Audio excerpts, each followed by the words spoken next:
sem pensar muito. Qual que é o seu maior medo?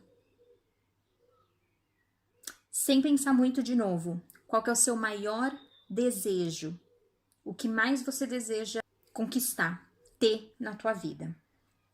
Os medos que a gente tem, eu até coloquei aqui, eles podem sim ser nossos e eles podem sim ser de influência dos nossos ancestrais, das nossas vidas passadas ou paralelas, programações que a gente recebeu, tanto as que a gente aceitou e as que a gente não aceitou, e também elas podem ser do coletivo, da egrégora onde a gente se encontra, onde a gente nasceu, que daí entra, né, no histórico social-cultural, onde a gente está vivendo, enfim. Então, olha só o tanto de poluição, de influência que a gente tem, impedindo, né, influenciando todos nós a nos distanciarmos do sucesso. E do sucesso não só o sucesso profissional, o sucesso financeiro, é sucesso em tudo, em relacionamentos amorosos, relacionamento com a sua família, no trabalho, no geral, tá? Sem racionalizar muito de novo, tá? Sem ficar pensando, outra pergunta. Onde que você sente que o seu maior medo se encaixa? Ou de onde que você sente que ele vem? Você consegue ter, foi quando eu tive um acidente, foi quando eu caí, quando eu era criança, uma vez eu tive um sonho, eu vi isso, meu pai fazendo isso com a minha mãe. Ou então pode ser uma resposta simples de tipo, eu não sei, eu nunca parei para pensar. Então vamos lá. De agora em diante, vai identificando, vai observando. Eu sempre vou falar, né, para observar, como a observação é super importante. Vai identificando, toda hora que você sentir, vivenciar, experienciar um certo medo, se pergunta, da onde que veio isso? Esse medo é meu? Da onde que é? Ou foi o meu vizinho que falou? Fui eu assisti TV e isso daqui tá engatilhando isso? Da onde que tá vindo? Medo de abandono, rejeição, de não se sentir essencial na vida, né? No trabalho, no relacionamento. Medo de traição e medo de não se sentir suficiente. Então tá, pelo que eu venho resolvendo, né, em mim e vivenciando, e também pelo que eu venho notado nas pessoas que eu conheço, né, amigos, familiares e clientes também, é que esses medos, eles estão super ligados ao que nós assistimos com frequência quando a gente era criança. Então, um medo de traição, ou um medo de se sentir rejeitado.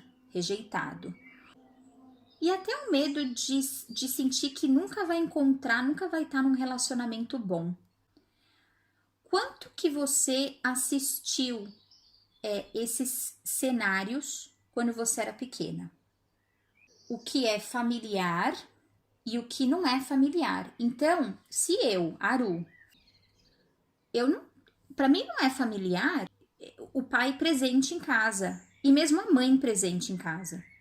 Os meus pais, eles se separaram e de fim de semana eu ia passar o fim de semana com meu pai e a minha mãe, ela era aeromoça, ela é aeromoça, né? Então ela voava. Então tem aí, né, uma certa ausência.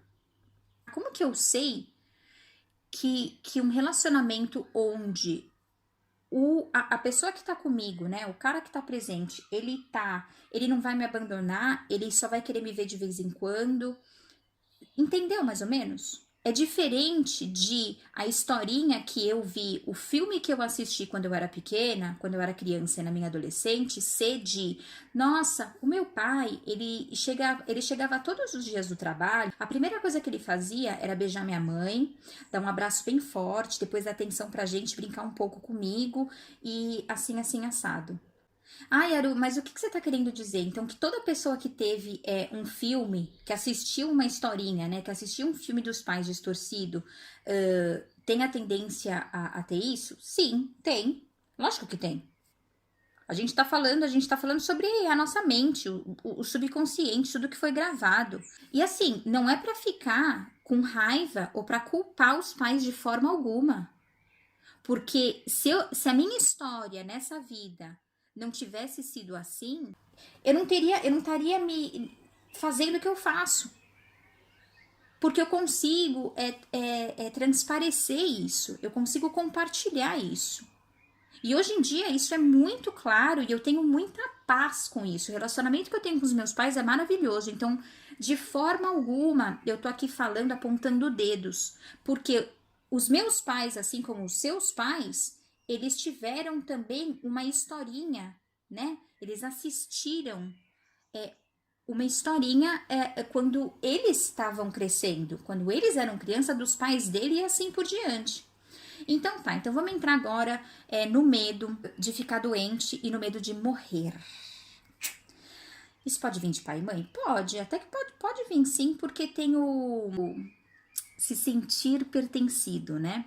Quando a gente copia e cola. Se a minha mãe, ela tem uma condição ou uma doença, e a mãe dela também, o melhor exemplo é diabetes, que tá vindo aqui pra mim. Então, se a minha mãe ela tivesse diabetes e a mãe dela teve diabetes, no meu subconsciente, para eu me sentir pertencida na família, nessa linhagem, eu vou desenvolver também uma diabetes. Só que também a atenção que eu trago nesse tipo de medo é programação. Esse medo ele pode sim ter sido instalado em outras vidas paralelas e ancestrais. Por quê?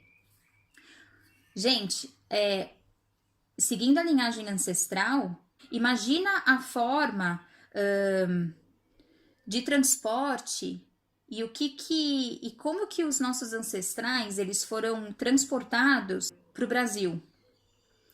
Olha os traumas, né? O tanto de fome, a guerra, a revolução, escassez, falta de que vivenciaram. Então é lógico que tá no DNA, gente, tá genético isso, porque é um sistema de crenças, de experiências, a gente tá falando de memórias, né? A memória, ela não, você pode não ter vivenciado, mas tá aqui no teu campo energético, tá aqui nessas camadas. E por muitas vezes, e por até algum tempo, isso tá servindo pra gente. O problema é quando expirou, venceu, né, a validade, e isso daqui continua aqui e fica empacando. Então é uma atenção que tem que ser dada. E outro medo que tem é o medo de não ter dinheiro, de ficar pobre, de não ter sucesso. Isso é uma atenção que a gente pode trazer, né, que a gente traz em relação a um todo, porque tá relacionado também naquela historinha que a gente assistiu conforme quando a gente era criança. Então, se você escutou, ou se você, assim como eu, ia no mercado, dinheiro contadinho, não tinha dinheiro para comprar Neston, não tinha para comprar uma farinha láctea, para comprar os sucrilhos, o coloridinho, porque estava muito caro. Se isso aconteceu muitas vezes, isso é uma escassez, né? É uma coisa de tipo, poxa, não tem dinheiro. Carimbou já, né, no subconsciente. E também, levando mais a fundo, tem os votos de pobreza que nós fizemos em vidas passadas paralelas e os nossos ancestrais também. Votos religiosos, onde era pecado, numa época que a gente possa ter vivido ou tá vivendo, ostentar, não pode. né? Se você vai ter um sucesso, as pessoas elas vão ter inveja de você. Ou então, você nunca vai ter sucesso na vida porque você tem sempre que ajudar os outros. Faz sentido tudo isso? Isso daqui é só um pouquinho do que eu venho notando e que eu acho super importante nos atentarmos. Por quê? Porque a moral da história aqui não é ficar vibrando no medo. É você começar, assim como eu, se policiar no que você vem se alimentando. Tá andando com uma pessoa que a vibe, você já tá sentindo que toda vez que você encontra essa pessoa, você fica de cama depois? Quanto de noticiário e de TV e de programas de catástrofe, de tragédia, que tá sempre na atenção, você tá consumindo? Então, observa, traz sempre a intenção. Antes de você ir dormir, você quer ter uma boa noite de sono? Você quer estar protegido, protegida? E a mesma coisa ao acordar. Nessa época atual, isso é essencial, porque um dia que a gente acaba escapando isso, é um dia que tem uma interferência, que a gente abre o nosso campo energético até ataques psíquicos e energias de seres que não são tão legais.